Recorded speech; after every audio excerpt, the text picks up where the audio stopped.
Agradecemos en primer lugar, a nombre del Ministerio de Educación, su presencia hoy, jueves 17 de agosto. Estamos reunidos junto al Premio Nacional Rafael Sagredo en el marco de la conmemoración de los 50 años del golpe de Estado en la conferencia Perspectiva Histórica y Enseñanza de la Memoria y los Derechos Humanos. Rafael Sagredo, Premio Nacional de Historia del año 2022, es doctor y magíster en Historia por el Colegio de México y profesor de Historia y Geografía de la Pontificia Universidad Católica de Chile.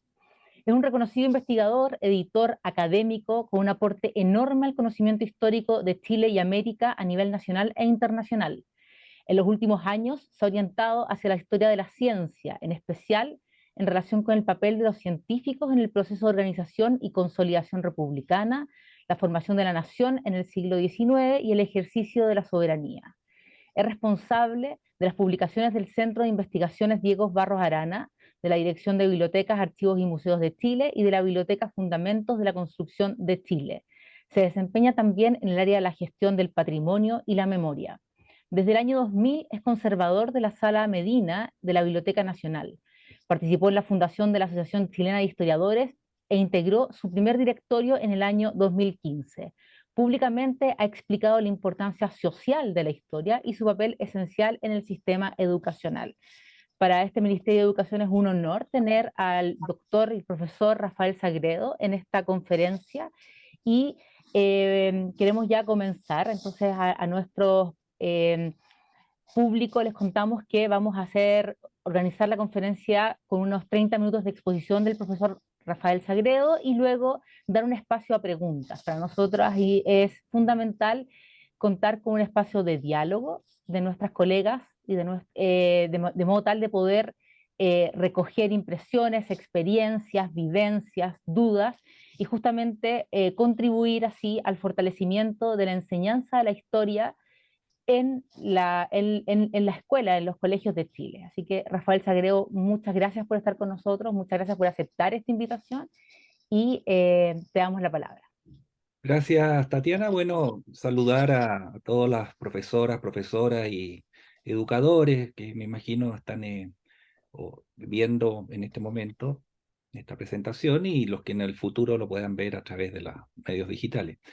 Bueno, una gran responsabilidad participar en estas sesiones que organizan ustedes a propósito de la historia, de la educación y en el fondo de todo lo relacionado con la apasionante tarea de vivir, ¿no? De vivir nuestra contemporaneidad. Como se ha dicho, yo soy historiador y soy profesor también, y soy, digámoslo así, gestor cultural. Eh, y soy un chileno del siglo XX que ha tenido la fortuna de pasar al siglo XXI y que por lo tanto tiene experiencias que también se expresan en mucho de lo que voy a presentarle. Quizás no como una conferencia así tan formal, sino que como indicios, recomendaciones, estímulos, reflexiones que nos permitan desempeñarnos en el mundo escolar, donde entiendo que son la mayoría de las personas que nos acompañan y que nos verán. Habíamos conversado sobre el tema de la perspectiva histórica y la enseñanza de la memoria y los derechos humanos en nuestro sistema educacional. Naturalmente desde el punto de vista de la historia, pero también quizás desde el punto de vista de esa nueva asignatura que existe, que se llama educación ciudadana, que tiene ciertos contenidos, objetivos fundamentales. Em, Quiero partir diciendo que voy a hablar como historiador, obvio. Y por lo tanto, lo primero que tendríamos que decir es, es preguntarnos ¿para qué sirve la historia? ¿Para qué hacemos historia? ¿Y cómo la relacionamos con esta noción de la enseñanza, de la memoria y los derechos humanos? Y entonces parto por una declaración de principio. La historia ayuda a comprender. La historia es comprender, es analizar, es interpretar, pero dejémoslo, es comprender. Pero no solo es comprender, es hacer comprender. La historia cumple una función social que en el siglo XIX, cuando muchos dicen surgió la historia como oficio, ciencia, tarea, responsabilidad, etcétera, eh, la historia tenía como función construir comunidad, favorecer la construcción de la nación, fíjense. Comprendemos eso perfectamente. Entonces, una historia, en caso chileno, en el caso latinoamericano en general, y no solo eso, Europa Occidental, en el mundo occidental, la historia para formar, ¿cierto?, la unidad nacional, para formar una comunidad, que en el caso nuestro se materializó en una comunidad que, digámoslo así, invisibilizaba las diferencias, la heterogeneidad, las aspiraciones regionales y muchas otras de diversos grupos, por ejemplo, de nuestros pueblos originarios. Aquí lo que se trataba en el siglo XIX, cuando se está organizando la República, cuando se está formando la comunidad, se trataba de unir, de unificar una historia que de alguna forma legitimara, legitimara la nueva realidad que era la República, en este caso, de Chile. Después, en el siglo XX, la historia sirvió, ¿cierto?, sirvió como experiencia. ¿Qué experiencia? Precisamente la vivía a lo largo del siglo XIX como comunidad. Y frente a las crisis de la sociedad liberal, de la Belle Époque, ¿cierto? Los movimientos sociales, políticos, las situaciones de crisis económica de comienzos del siglo XX, la historia sirvió ahora como experiencia, como referencia, como conocimiento apropiado para enfrentar este nuevo mundo de la masificación, de la democracia, de las convulsiones sociales, de la clase media, que en Chile se materializa en la llegada al poder de Alessandri, etcétera, etcétera, de Arturo Alessandri.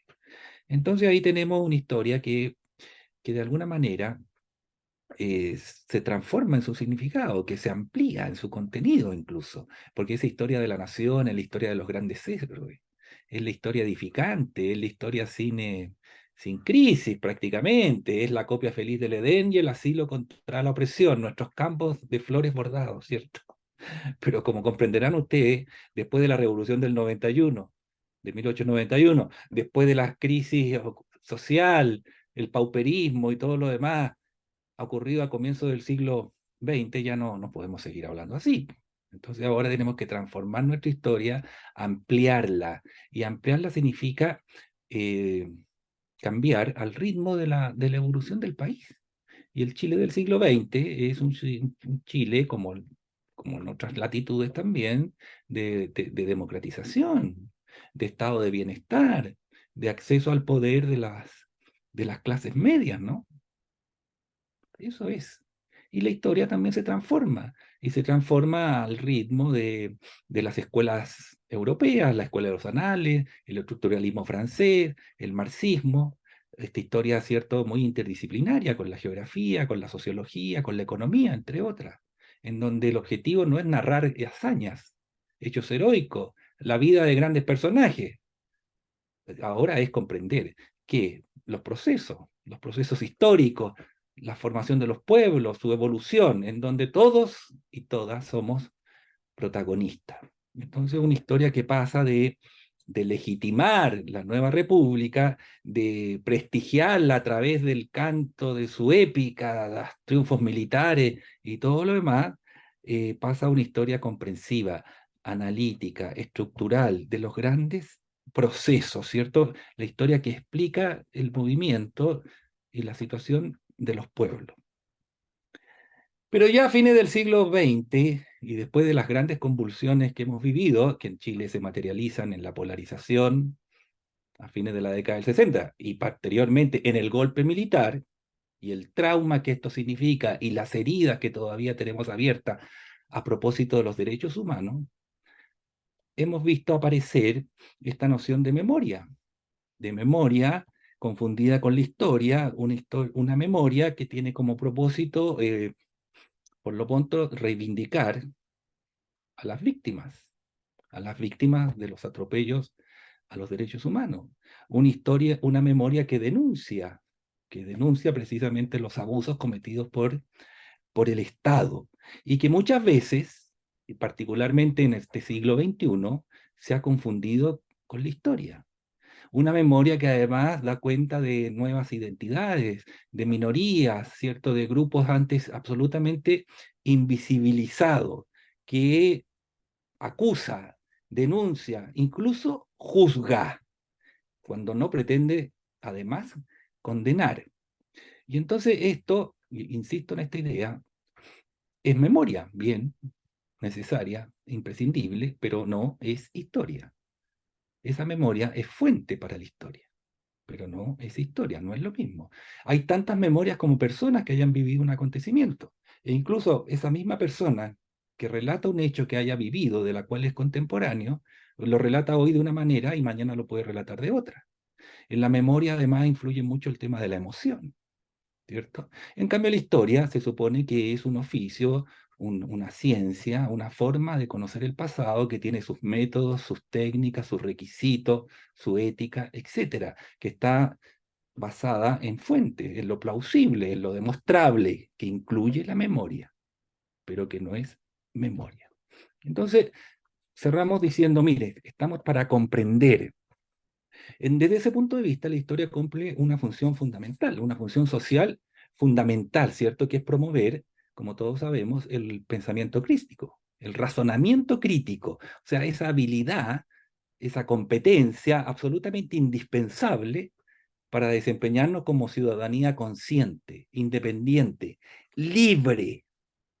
¿Por qué? Porque tenemos la capacidad de analizar, de comprender, de pensar de manera reflexiva el mundo que nos toca vivir, de poder optar, de discriminar entre lo verdadero y lo falso, de poder jerarquizar, de poder evaluar, en definitiva, de comportarnos, ¿cierto?, como ciudadanos libres. Desde ese en este contexto, la historia es conocimiento. Claro, es conocimiento que forma el pensamiento crítico, pero en tanto conocimiento del pasado es experiencia valiosa, tanto por lo que significa, fíjense, conocer lo que efectivamente pasó. Este es un tema clave. Hay cosas que efectivamente pasaron. Hoy día, en que parece que hubiera una lucha de memorias en el Chile que conmemora los 50 años del golpe militar, hay cosas que efectivamente pasaron y que no caben para ser objeto de interpretación. O sea, el golpe pasó. La violación a los derechos humanos también ocurrieron. Hay algunos que pretenden excusarse, es que pasó por esto, pasó por lo otro. Bueno, pero pasó. Y entonces son los hechos que sirven de base para la historia. Entonces, digamos, la historia es una experiencia valiosa, tanto por lo que significa conocer lo que efectivamente pasó, lo que nos aleja de la leyenda, lo que nos aleja del mito y lo que nos aleja sobre todo de la falsedad, de la negación de los hechos. Pero también, y quizás tanto como lo anterior, es valiosa porque, por lo que les decía, por esta posibilidad de adquirir una facultad, una capacidad, que es como debe considerarse el pensamiento histórico y crítico, una competencia útil, necesaria, imprescindible para vivir en libertad. Entonces, yo invito a que tratemos de entusiasmar, de motivar a nuestros estudiantes hacia el conocimiento de la historia por esta sencilla razón. Nos hace más libres. Nos hace más libres porque nos ayuda a desenvolvernos como ciudadanos conscientes. Entre otras razones, porque la historia permite hacer relaciones significativas entre los hechos históricos y las circunstancias, el contexto, el mundo en el cual nos desenvolvemos. Y al hacer esa relación entre ese pasado que llamamos historia, que comprendemos y analizamos, y el mundo en que nos desenvolvemos, estamos ofreciendo la posibilidad, a mi juicio, de orientarnos y desenvolvernos como personas libres. La historia, además, tiene la gran facultad, porque no vamos a pretender que la historia sea la única forma de conocimiento que forma el pensamiento crítico. El arte, la ciencia, las matemáticas, el lenguaje, todo forma o contribuye. Pero la historia tiene una cualidad que quizás no tienen todas y que está hecha sobre la base de lo que efectivamente pasó, por lo tanto son precedentes. Y tenemos más precedentes o menos precedentes, precedentes que son útiles, hechos efectivamente ocurridos, la actuación de sujetos, de pueblos, de sociedades, de grupos, de personas, la actuación de esas personas en el pasado, que nos sirven como, insisto, precedente, un antecedente que nos lleva a atrás. Y en todo esto, entonces, la historia resulta muy apropiada como perspectiva disciplinaria, como forma de aproximación, ¿cierto?, al tema de la memoria, a al tema de los traumas asociados a las memorias, al tema de los conflictos, de las reivindicaciones.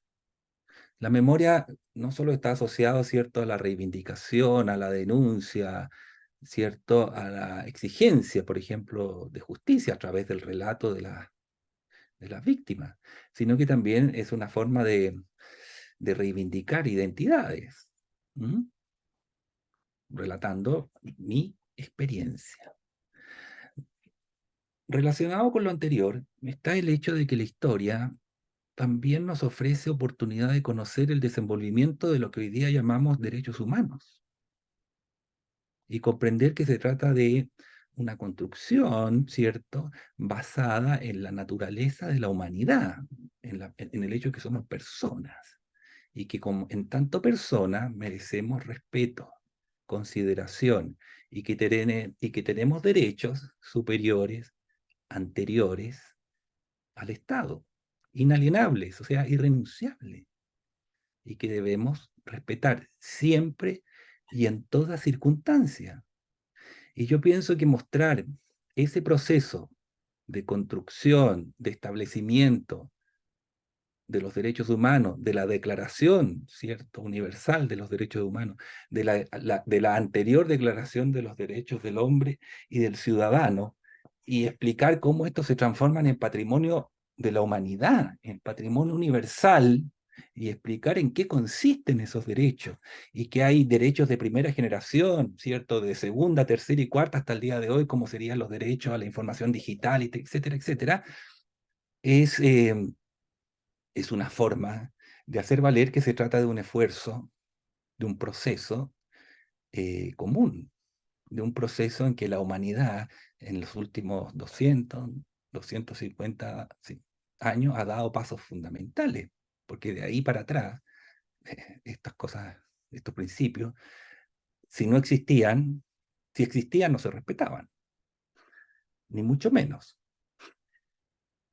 Me gusta citar, a propósito de los derechos humanos, no solo, por supuesto, las declaraciones universales, la declaración de la ONU en el siglo XX, ni qué decir para el caso chileno, los informes Rettig y Balich. Me gusta citar este libro de Lynn Hunt, La invención de los derechos humanos, una gran historiadora norteamericana que estudia cómo, en el fondo, cómo a lo largo del siglo XVIII, en el antiguo régimen en Francia, la lectura de novelas hizo posible que la población adquiriera algo que es fundamental, la empatía. La empatía para comprender el sufrimiento, las emociones, las peripecias de vidas, de novelas, de heroínas, de héroes, de sujetos comunes y corrientes. Todo esto se difunde hasta esta nueva forma literaria moderna, en donde hay, que es la novela, y que se leen, y los que no leen, escuchan que otros las leen, a lo largo del siglo XVIII. Y en la medida en que van comprendiendo estas peripecias de estas vidas, se van emocionando con ellas, van practicando y van comprendiendo esta posibilidad de ponerse en el lugar del otro, de sufrir, de emocionarse, de sentir cierto simpatía, de acoger intelectualmente y emocionalmente la vida del otro. Y todo eso, como dice Lin Han, prepara a los individuos, prepara a los personajes para aceptar finalmente la existencia de derechos humanos, universales, inalienables, ¿cierto? Fundamental. Es una forma, yo creo, muy efectiva de enseñarnos no solo los derechos humanos, sino comprender cómo se van surgiendo y cómo llegamos a practicarlos y comprenderlos. Ahí, por supuesto, ustedes pueden seleccionar hitos, hitos que pueden ser universales, pueden ser locales, pueden ser individuales, ¿ah? Pero que van mostrando que estamos hablando de una cuestión que nos involucra a todos y de la cual todos somos, muy importante, responsables, que es otra cosa que enseña la historia, que somos una comunidad y que somos una comunidad que tenemos un pasado común y que por tener un pasado común tenemos un futuro común, porque esa es lo fundamental de la historia. No hay futuro común, no hay futuro si no tenemos sobre qué construir, si no sabemos quiénes somos, a dónde vamos. Esto me lleva a hacer una precisión también, y que hace una gran diferencia entre la historia del siglo XIX, la historia como se comprendía en el siglo XIX, y cómo la comprendemos hoy. En historia hoy son los últimos 50 años, por ejemplo, es una forma de decirlo. Ya no existe esa historia general de Chile, esa historia de Chile, uniforme, en que todos los que alguna vez formamos parte de esta comunidad llamada Chile, experimentamos los mismos procesos, vivimos todos más o menos lo mismo. Esa historia que, insisto, ¿cierto? No daba cuenta de la heterogeneidad ni la diversidad de nuestra comunidad. Esa historia que era la historia esencialmente de los varones, adultos, urbanos, políticos, militares, etcétera, de grandes hazañas. Bueno, esa historia dejó de existir. Hoy día existe la historia en Chile y hay muchas formas de formar parte de esa historia. Y no todos han vivido esos mismos procesos tan gratificantes que nos muestran esas historias del siglo XIX y de gran parte del siglo XX, ¿cierto? Esta historia tan positiva que es la construcción de la nación, de la república, del Estado. Y esto, entre otras cosas, porque la evolución del siglo XX, la progresiva democratización experimentada por el mundo occidental, por la humanidad y por Chile, fue haciendo visible a sujetos que hasta comienzos del siglo XX estaban absolutamente marginados de la historia. Partamos por las mujeres, por los niños, por los adultos, por las minorías, ¿cierto? Por sujetos de diversa condición que no respondían al canon, al prototipo, ¿cierto? De lo que se suponía era un personaje histórico. En la medida en que se democratiza el país, en que en la vida cotidiana, en las circunstancias que vivimos todos los días, hay sujetos que conviven con nosotros, a los cuales se enfrentan a desafíos individuales que también son desafíos sociales. Por ejemplo, hoy día el tema de los adultos mayores, entre otros, el tema de la crisis climática. Bueno, eso va significando que yo recurro a diferentes formas de enfrentar este desafío, y entre los cuales está la historia.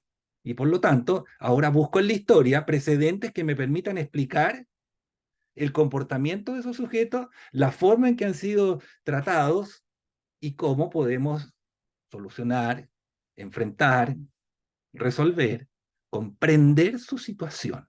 Y entonces la historia se va ampliando notablemente. Finalmente, a propósito de estos temas, está el hecho de que la historia, y en relación con la perspectiva de los derechos humanos y de la memoria, bueno, como les decía al principio, la historia implica comprensión del pasado.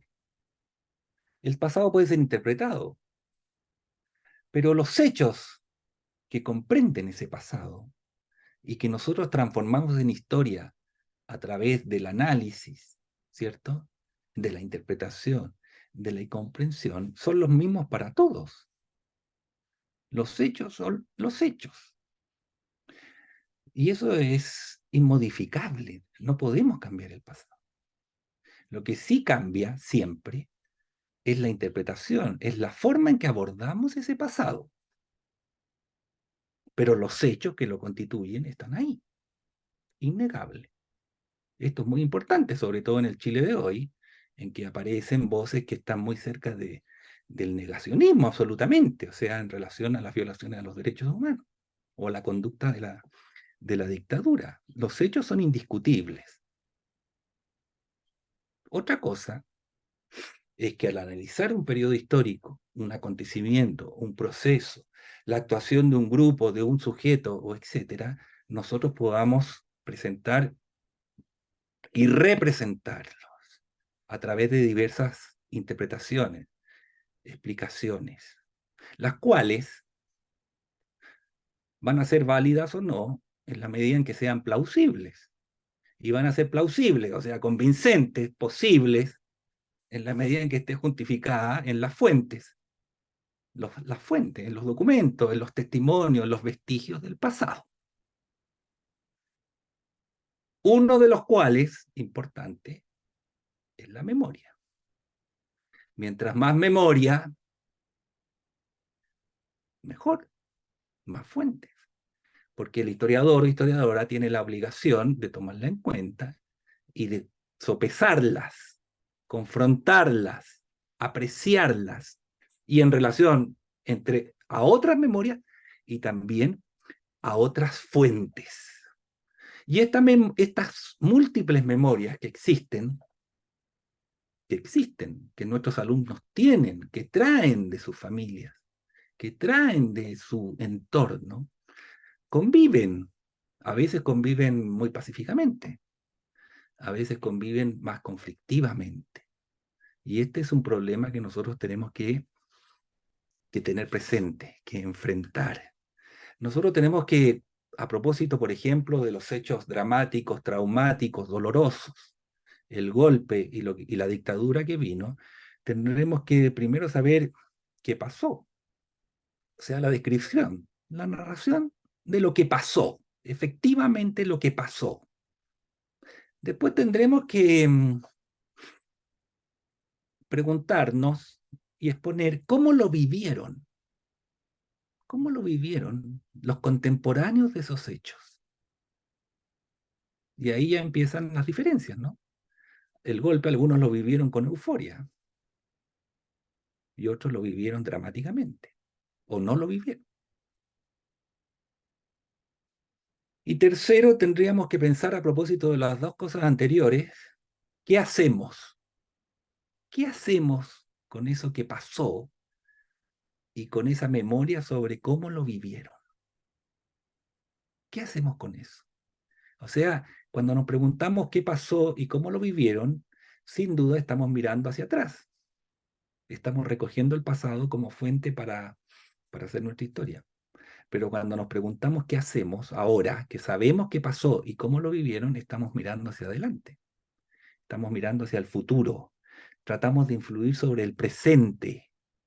Por ejemplo, uno diría, mire, después de saber lo que pasó y después de saber cómo lo vivieron, uno dice, bueno, obviamente hay que decir nunca más. Obviamente hay que valorar la democracia. Obviamente hay que valorar la convivencia pacífica. La convivencia pacífica, el imperio de la ley. Pero eso ya no es para atrás, es para adelante, que es el gran mérito de la historia. Porque cuando hacemos historia, y ya comienzo a terminar estas breves reflexiones, no es que estemos mirando para atrás, fíjense. Hacemos historia para vivir nuestro presente y proyectarnos al futuro. Y por eso es tan importante la historia. Y por eso hay tanta disputa por la historia. Porque en el fondo tú estás pensando en cómo organizar, cómo seguir, qué modelos vas a ofrecer hacia el futuro. en nuestro país, por ejemplo, hasta hace poco, los únicos modelos eran modelos masculinos, hombres adultos. Habían nacido con banda presidencial todos. Nunca fueron niños, nunca fueron adolescentes, ¿cierto? Modelos relacionados con la política, con los militares, de vez en cuando, uno que otro intelectual. Hoy día tenemos muchos más modelos, afortunadamente, por lo pronto mujeres. Otras profesiones, otras actividades, los futbolistas, los artistas. Espero que los profesores seamos modelos también, y las profesoras. ¿Mm? O sea, no es llegar y hacer una historia que los incluya o que los deje fuera. Porque si no los incluimos, a todos estos grupos antes invisibilizados, nadie los va a tener como modelo. Vamos a fomentar solo esos modelos heroicos, épicos, que cayeron en el campo de batalla. O vamos a fomentar también ese señor que, como José Toribio Medina, murió a una avanzada edad después de haberse dedicado solo a la historia, en medio del libro. Una labor aparentemente intrascendente, anónima, pero fundamental para entender el Chile de hoy. Es la historia entonces que pasa de la épica a la comunidad, a la convivencia, a la vida corriente de los sujetos. Una historia que hoy día, yo diría lamentablemente, se confunde con la memoria. Las dos son indispensables, la memoria y la historia, pero tienen funciones absolutamente diferentes. Entonces, creo que una de las cosas que tenemos que tener presente al analizar estos temas es esa diferencia, el valor que tiene una y la función que tiene otra. Creo que con esto podemos empezar a conversar, a comentar y, ¿por qué no?, a criticar. Gracias. Muchas gracias, Rafael. Muy interesante. Animo entonces a las colegas, a los colegas que están presentes acá, el público en general que quiera preguntar. Ya tenemos una pregunta. Pero para dar un marco, yo creo que es importante entender que estos temas, la dictadura militar, ¿cierto? Cívico-militar, el golpe de Estado, el golpe militar, son aprendizajes que los estudiantes trabajan hoy en los colegios, ¿ya? Y lo vienen haciendo ya hace harto reto, ya, o sea, lo vienen haciendo desde la recuperación de la democracia con creciente aumento y presencia en el currículum nacional. Por lo tanto, animo entonces a la y los profesores a consultar, a hacer preguntas y primero te quiero transmitir la pregunta de Javier Villegas. Ya, él te saluda y dice: hola profesor Sagredo, consulto lo siguiente. ¿Por qué la historia tiende a destruir la memoria histórica? Eso es lo que pregunta Javier. Bueno, yo no estoy de acuerdo con esa afirmación. No es que destruya en verdad, lo que hace la historia es aprovechar la memoria. Pero como ya traté de explicar, la memoria es algo individual, es algo personal. Claro, yo puedo reunir muchas memorias y si todas coinciden más o menos lo mismo, lo voy a aprovechar para hacer historia. Pero a propósito de tu pregunta y de lo que trato de exponer, la memoria no reemplaza la historia, no es lo mismo. La memoria, ¿cierto? Además, no tiene los requisitos que son los necesarios para la construcción de conocimiento histórico. ¿Y qué significa construir o hacer historia? Significa dar una explicación sobre algo que ocurrió, dar una explicación, comprender lo que ocurrió. Para eso utilizo la memoria, pero no la destruye, no es que destruya la memoria. Tú le pones memoria histórica, te fijas, yo hablo solo de memoria, porque son diferentes. Tú mirás, pero obvio que es histórica porque estuvo en el pasado. Claro, pero que el pasado no es lo mismo que la historia, pues. El pasado está ahí, hay muchas cosas del pasado que no conocemos. Quizás la mayoría de las cosas que han pasado no tenemos idea. En cambio, la historia es el conocimiento del pasado que podemos reconstruir y explicar. Y aprovechamos la memoria, pero no es lo mismo. O sea, no tiene la misma desde mi punto de vista, la misma categoría, siendo muy importante, y ya expliqué por qué, pero no es historia. Muchas gracias. Rocío Vivar pregunta, ¿cuál es la sugerencia metodológica para trabajar memoria y derechos humanos con adolescentes? Nosotros sabemos, conocemos tu trabajo en la universidad con estudiantes de pregrado y posgrado, y bueno, previamente también otras experiencias escolares, etcétera. Pero ¿cuál podría ser una sugerencia o más alguna sugerencia que tú pudieras dar respecto de este trabajo de memoria y derechos humanos? Bueno, mira, yo soy, y como les traté de señalar, quizás muy a la pasada, yo soy profesor también. O sea, en realidad soy profesor. Después me dediqué a la historia y soy historiador, pero mi título y mi desempeño inicial fue como profesor, profesor en aula, y en medio de la dictadura. A propósito, paréntesis, los animo a los que hayan vivido la dictadura como profesores o como estudiantes de pedagogía, a mandar su testimonio al Museo de la Educación. En la página web ustedes van a encontrar que están pidiendo testimonio de cómo fue ser profesor o ser estudiante de pedagogía en tiempos de la dictadura. Yo mandé el mío, así que no estoy arando así, no estoy siendo cura gatica.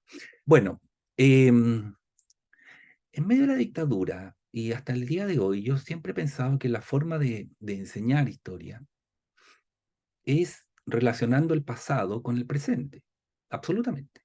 O sea, mostrar que la historia es una cuestión absolutamente presente en el Chile de hoy, que mucho de lo que nosotros vivimos como contemporaneidad tiene un origen en el pasado, y que mucho de lo que somos se explica por ese pasado. Entonces, no mostrarlo como algo lejano, como algo que ajeno a nosotros.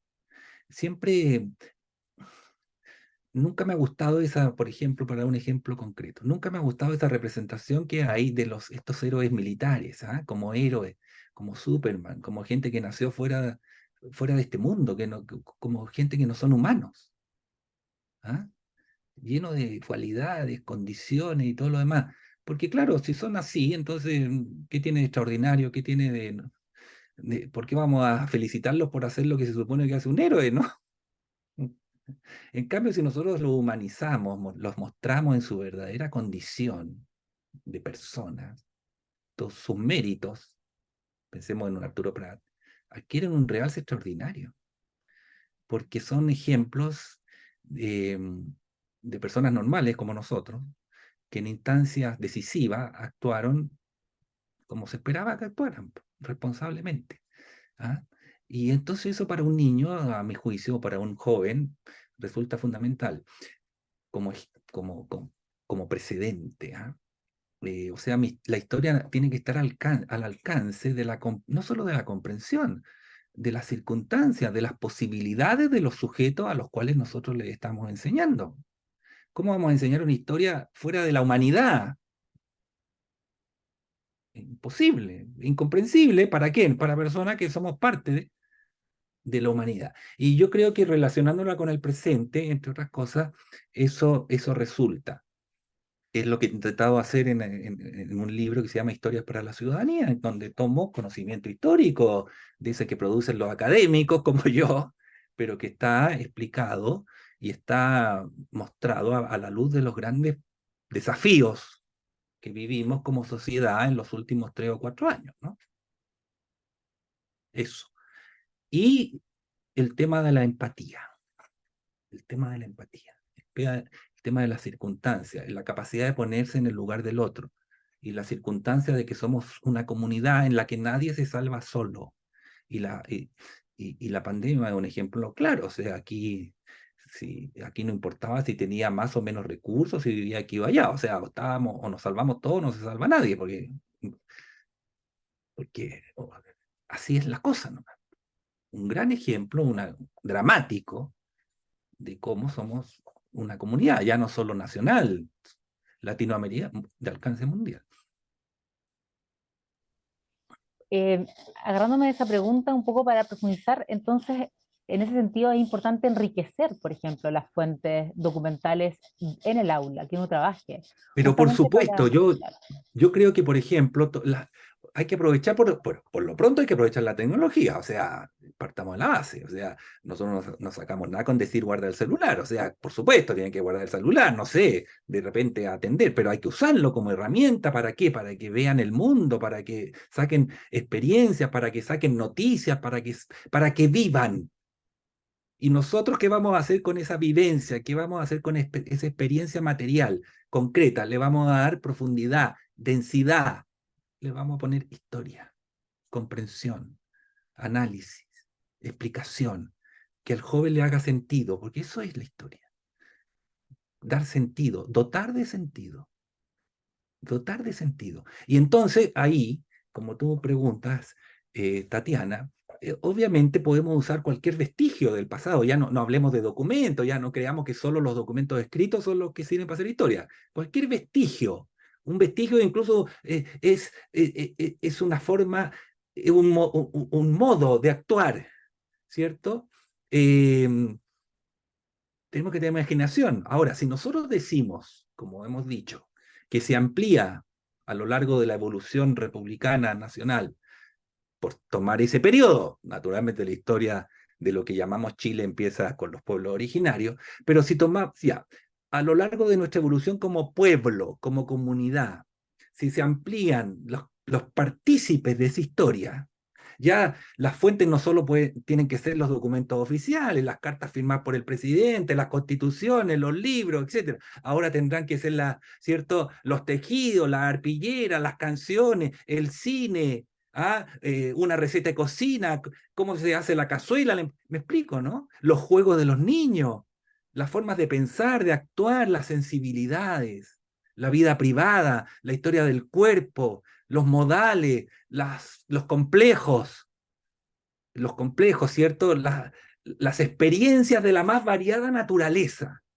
Y el tema que nosotros propongamos, queremos estudiar esto, nos va a llevar a crear nosotros mismos nuevas formas de acceder al pasado, que alguien podría decir nuevas fuentes, nuevos vestigios que antes estaban absolutamente desconocidos, invisibilizados, a pesar de los teníamos ahí mismo.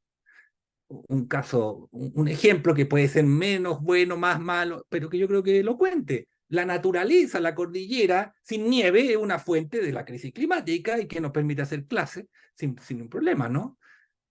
O sea, hay cosas que son tan evidentes, pero que por esa concepción tan anticuada de la historia, que viene del siglo XIX, de creer que solo son las cosas ligadas a la política, y a lo militar, dejamos de apreciar y que están ahí a nuestro alcance, eh, para hacer historia, sí.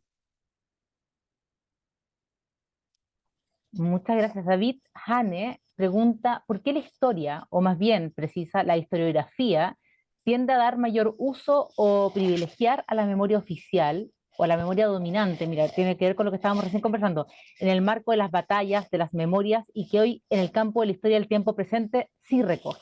O sea, la pregunta es ¿por qué? ¿Por qué podría ser que Bueno, la historia y la por, historiografía e- ha hecho eso? bueno, pero eso era antes, pues. Ese es el origen. La historia nace, entre otras cosas, a propósito de los conflictos de los estados, de la formación de los estados en el siglo XVIII, siglo XIX, en donde, por supuesto, todo lo, lo, lo que se tenía por cierto, por legítimo, era el documento oficial timbrado y firmado. Hoy día, todos sabemos que para un historiador es mucho más valioso que el documento oficial timbrado y firmado, una carta privada del mismo sujeto que timbre y firma documentos, ¿o no? Por dar un ejemplo. Entonces, esa concepción de la historia, eh, que era del Estado, era la historia de los estados, de lo público, fíjense, de lo público, de la nación, esa historia edificante, esa historia sin mancha, siempre progresiva, que en el caso de Chile se materializa en una democracia ejemplar y puras cosas que son, lamentablemente, no siempre existentes en nuestra historia. Hemos tenido dictaduras. Bueno, esa historia ya hace rato que dejó de ser, digamos, la corriente principal entre lo que hacemos los historiadores y historiadoras hoy. O sea, y nosotros privilegiamos otro tipo de fuentes. Por ejemplo, la memoria. las memorias individuales, o la gestualidad, la conciencia, las mentalidades. Por eso en Chile han aparecido no solo la historia de la vida privada, la historia del cuerpo, la historia de la infancia, la historia de las mentalidades, historia de sensibilidad, la historia de la sexualidad.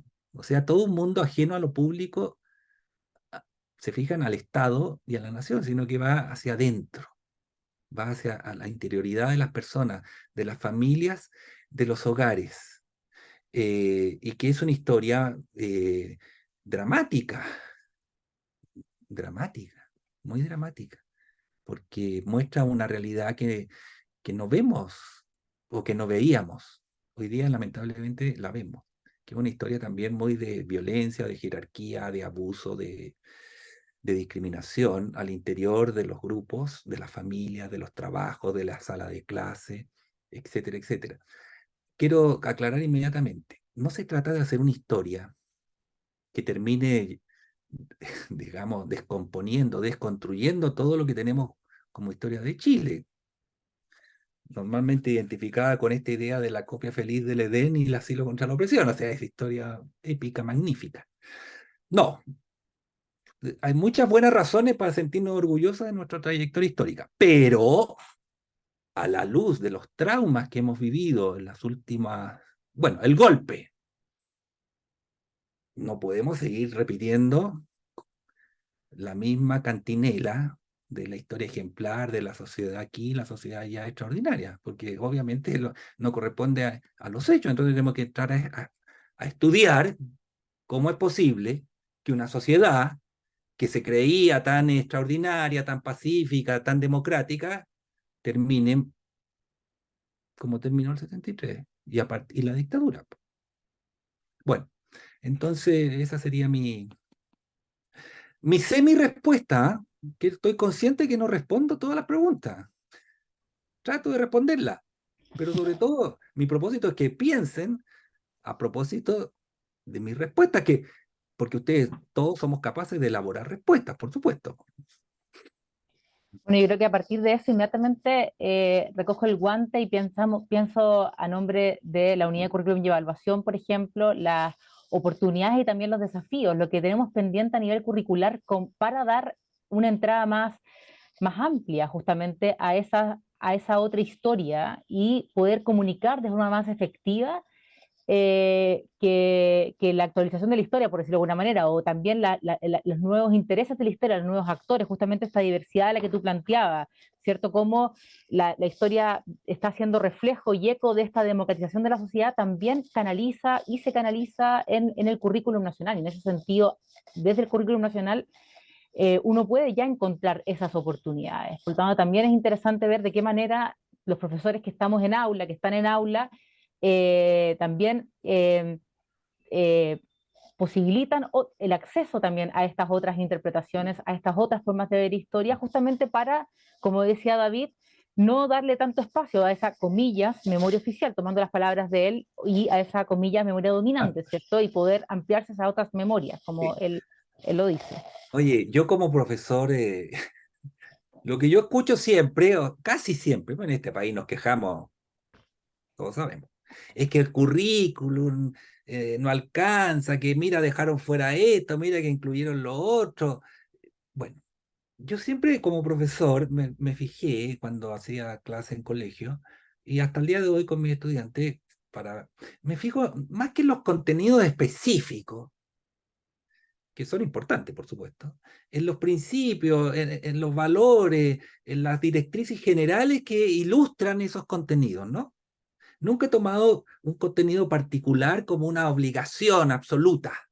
Y siempre he pensado que se puede ir más allá y que si uno quiere hacer una historia analítica y comprensiva, puede usar cualquier ejemplo en la historia, no, no, ¿ah? Entonces, desde ese punto de vista, yo siempre valoro a aquellos profesores que son capaces de, respetando naturalmente lo mínimo que se exige por parte del Estado chileno a través de sus planes y programas, de proyectarse más, de ampliarse. No digo de pasar más materia, porque no es un tema de materia, yo creo que una de las cosas que nos enseñó la pandemia a los que todavía no habían aprendido es que no se trata solo de contenido y más contenido, se trata de que sepan aprovechar los contenidos que nosotros seamos capaces de enseñarles, de mostrarles como propio de una disciplina, en este caso la historia, la matemática, aquí y allá. O sea, en este mundo pleno de oportunidades de obtener información, de obtener una cronología, de saber lo que pasó, lo que nosotros tenemos que hacer es enseñarle a usar esa información, a pensar. Y eso yo creo que, me imagino que es algo que está claro también para los para el ministerio, o sea, que sea el ministerio, este ente grande, qué sé yo, en que no sacamos nada con enseñar cosas que nadie va a poder usar nunca, porque se lo enseñamos de una manera que no era correcta, porque no aprendieron nada, porque no sabían pensar. ¿Ah? Eh, tenemos que dar hay que avanzar en eso. Y por supuesto, como dices tú, y como parece que ocurre, efectivamente, esto de reconocer esta heterogeneidad de lo que llamamos Chile. O sea, un Chile compuesto por diferentes personas, con diferentes intereses, con minorías sexuales, minorías raciales, religiosas, etcétera, etcétera, con costumbres, etcétera, que son todas muy diversas, pero que no se excluyen. En el fondo es saber aprovechar y valorar la diversidad en un Chile que normalmente castigó la diversidad, ocultó la heterogeneidad, invisibilizó a los diferentes. Entonces hoy día, en el mundo que nos toca vivir, eso que en su momento fue algo negativo, hoy día es positivo. Y todos valoramos en el mundo globalizado que a partir de la comunidad que somos, seamos capaces de aprovechar a los diferentes, a los extranjeros y de respetarlos a todos por su calidad sencillamente de persona. Eso quizás antes la historia no lo mostraba así, pero hoy día la producción de los últimos 25 años, de los últimos 50 años, la producción historiográfica, o sea, los libros de historia, sí lo valoran total y absolutamente. Ustedes van a encontrar libros de todo, o sea, francamente hemos dado pasos fundamentales, algunos motivados por el trauma que fue el golpe y la violación de los derechos humanos. Muy bien, así fue, ni modo. Es la realidad. Y otro por el avance de la ciencia histórica, por el avance de nuestra sociedad cada vez más diversa, heterogénea, etcétera, etcétera, etcétera, y que le permite desenvolverse a los sujetos en la vida cotidiana como nunca antes había ocurrido. Sí, otro tema otro tópico que de alguna manera viene de la mano con esta conmemoración tiene que ver con la democracia, ¿cierto? Hace poco conocíamos los resultados de una encuesta Mori respecto a los niveles de adhesión a un régimen autoritario bueno, estamos además conociendo experiencias en otros países también respecto del valor de la democracia, justamente la tensión que se produce respecto a su valor, a su relativización, ¿cierto? Y entonces Camila Guzmán hace la siguiente pregunta. Bueno, además de saludarte, buenas tardes, profesor, dice, me gustaría saber qué estrategias usted propondría para poder motivar a los estudiantes a valorar la historia y valorar la democracia, sobre todo en la crisis que esta vive y sobre todo post pandemia. Bueno, para valorar la historia ya expliqué, o sea, hay que hacerla algo comprensible, algo que tiene sentido en nuestra vida concreta. Bueno, y para valorar la democracia, la historia. La historia que muestra lo que significa no tener democracia. Tan sencillo como es. La historia que muestra lo que para una sociedad, para una comunidad, significa no tener democracia. O sea, y esto no en abstracto, pues, ¿eh? Ni tampoco enseñándolo con la dictadura de Corea del Norte, ni la cubana, con la dictadura chilena. Entonces mostrar lo que significa el imperio del terror, del miedo, la arbitrariedad, la incertidumbre, la violación a los derechos humanos y muchas otras cosas más que deberían hacer valorar nuestra democracia. Esto, esto a veces es complicado. Yo sé que es complicado, me lo dicen mis estudiantes, lo viví yo como profesor, porque hay personas padres apoderados que dicen, pero ¿cómo le enseña esto a los niños? Como si los niños no fueran capaces de comprender las cosas, pero bueno, es otro tema. Pero bueno, es nuestra obligación, somos profesionales, estamos preparados porque conocemos la historia, los que enseñan historia, porque conocemos las técnicas para enseñar, los procedimientos y sabemos lo que tenemos que hacer. Entonces hay que hacerlo sin temor, hacerlo profesionalmente.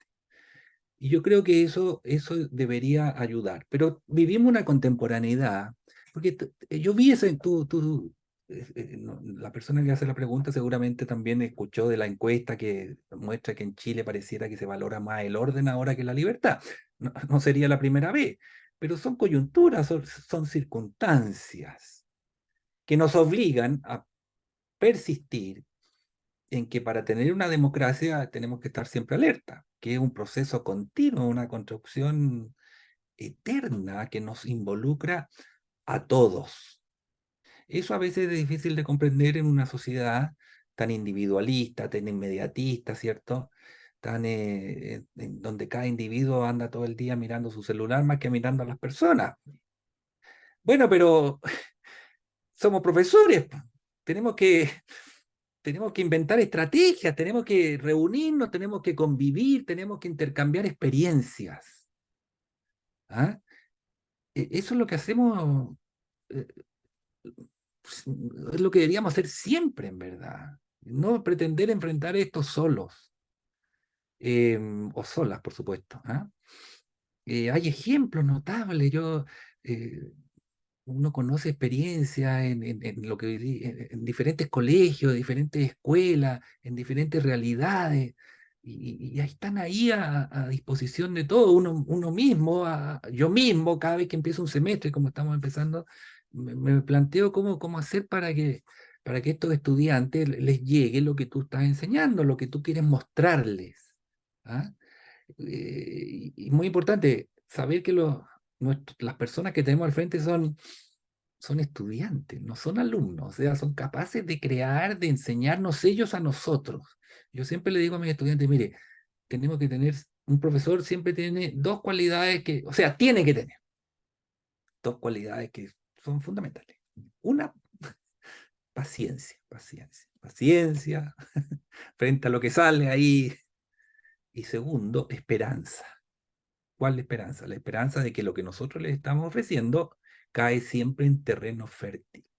O sea que los estudiantes, los muchachos y muchachas que tenemos adelante son capaces, tienen sus virtudes, tienen sus méritos y que es nuestra obligación descubrirlos. O sea, eso es fundamental. O sea, cuando un estudiante o un grupo de estudiantes no está entendiendo lo que nosotros estamos haciendo, hay que preguntarse qué estamos haciendo mal, ¿no? No pensar que ellos no tienen ninguna responsabilidad. ¿Ah? Eso. Tú trabajas directamente con estudiantes de pedagogía en historia o de licenciatura en historia, por lo tanto, de alguna manera has visto pasar probablemente ya muchas generaciones, quizás 30 años de generaciones de futuros profesores de historia. Y en ese sentido voy a tomar la pregunta de Ariel Cartes para plantearla a propósito de todo lo que hemos ido conversando respecto de cuál sería, a tu juicio, la memoria, ¿ya? Y la historia que los jóvenes hoy tienen. En particular, podríamos situarla respecto, por ejemplo, del golpe de Estado, la dictadura, y que antes tenían. ¿Tú ves cambios respecto a eso? ¿Qué tipo de cambios reconoces? Que de alguna manera podrían dar algunas alertas o también despertar algunos intereses y motivaciones a los profesores para trabajar en el aula. Bueno, ¿Han mira, cambiado eso? ¿qué puedo decir de esto? Lo primero que te voy a decir es lo siguiente, que hoy día se habla de dictadura. O sea, usted dirá, pero obvio, obvio hoy. En los 90 no, la palabra dictadura existía para cualquier dictadura, menos para lo que había ocurrido en Chile. En los años 2000 ya se empezó a usar, pero una cosa es que se empezara a usar y otra es que la usaran, ¿no? En los estudiantes, en una sala de clases. ¿Ah? Hoy día ya decir dictadura es lo normal para referirse a la dictadura, precisamente. Ya, eso por lo pronto. Los estudiantes, mira, yo pienso que es una buena pregunta que me obliga a reflexionar mucho. Eh, ellos saben, obviamente, que hubo una dictadura en Chile. Sobre todo saben, creo yo, los que estudian historia, que hubo violación a los derechos humanos, que asocian con la dictadura. Saben mucho menos de, del- de la contingencia, ¿me explico? De la dictadura. Saben mucho menos de la historia de Chile anterior, menos. Porque para los estudiantes, digamos, para los jóvenes, en mi impresión, todo lo relacionado con los abusos a las personas es una cuestión hoy día importante, fundamental, o sea que ellos rechazan total y categóricamente. No, no, no, no, no tienen claridad sobre los hechos, los hitos. Quizás tampoco conocen a las personas individuales, a las heroínas, a los actores que lucharon por la recuperación de la democracia, estamos hablando de la dictadura. Tampoco conocen mucho del Chile de los 30 años, que es famoso, ¿no? Les cuesta entender, les cuesta entender eh, las transacciones, los consensos, esta historia que hemos vivido desde la recuperación de la democracia en adelante. Eh, les, les cuesta entender. Ellos creen que claudicamos, etc. Y por otro lado, viven y conviven con este Chile de hoy, este Chile de los 50 años, en que, en mi opinión, hemos retrocedido en relación a la representación del golpe militar. Por ejemplo, respecto a los 40 años. Hoy día, por el contexto en que vivimos, por el contexto en que vivimos, hay gente que se permite reivindicar la dictadura, reivindicar la figura del dictador. Eso no ocurrió con los 40 años. Y si ocurrió, era muy privado. Hoy día es público. Pero bueno, estas son las circunstancias que estamos viviendo. Toda historia está condicionada por las circunstancias que estamos viviendo. Y por eso, en las circunstancias que estamos viviendo, en donde algunos incluso se atreven incluso a negar lo innegable, como es la violación a los derechos humanos, más necesaria es la historia, más necesaria es la comprensión, el pensamiento crítico, lo que alguien diría la verdad, los hechos, lo fáctico.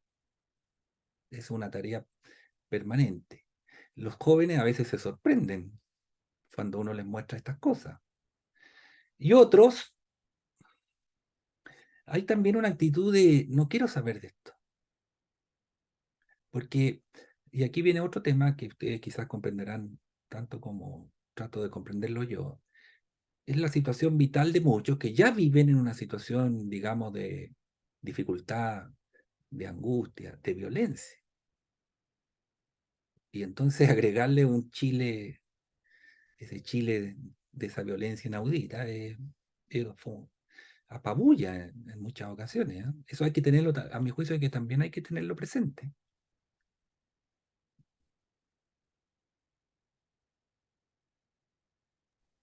Muchas gracias. Sí, tú dijiste en un momento memorias que conviven pacíficamente y otras en conflicto. Y en ese sentido, efectivamente, a veces esas memorias que entran en conflicto son complejas de abordarlas, como es difícil abordar los conflictos humanos.